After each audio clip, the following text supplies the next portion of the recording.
Rafael Trujillo, the longtime ruler of the Dominican Republic, is often remembered for his iron-fisted political control, status, and personal gratification, a side that fascinated supporters and terrified critics alike. While he was officially married to Maria Martinez, who played the role of a graceful and intelligent First Lady and helped polish his speeches and public image, their marriage functioned more as a political partnership than a romantic union, because Trujillo's real passions unfolded away from public ceremonies and state functions, where he became known for pursuing numerous affairs that reflected not love but power, as he believed his authority entitled him to the admiration and submission of women. And in many cases, this belief turned relationships into silent obligations rather than genuine choices, creating an environment in which families of officials and elites lived in quiet fear that the dictator might show interest in their wives or daughters, since refusing his attention could risk careers, social standing, or even safety. And so invitations to presidential gatherings, which might appear glamorous from the outside, often carried an unspoken tension, as these exclusive parties allowed Trujillo to observe and select companions, turning social events into displays of influence where charm was replaced by expectation and admiration was often driven by necessity, not affection. And this pattern reinforced the image he wished to project of himself as the ultimate symbol of masculine authority, a man admired, desired, and above ordinary rules, blending personal conquest with political mythology in a way that made his private life part of the larger cult of personality that surrounded him.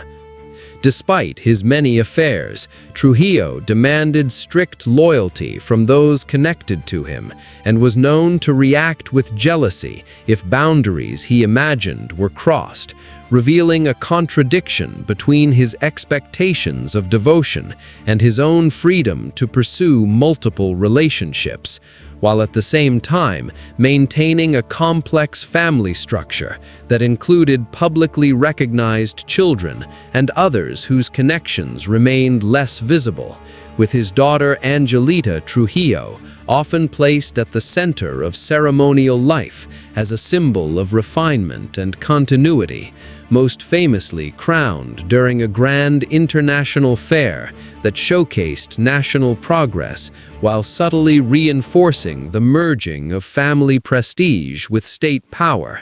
demonstrating how Trujillo used both personal and political spheres to build a narrative of grandeur.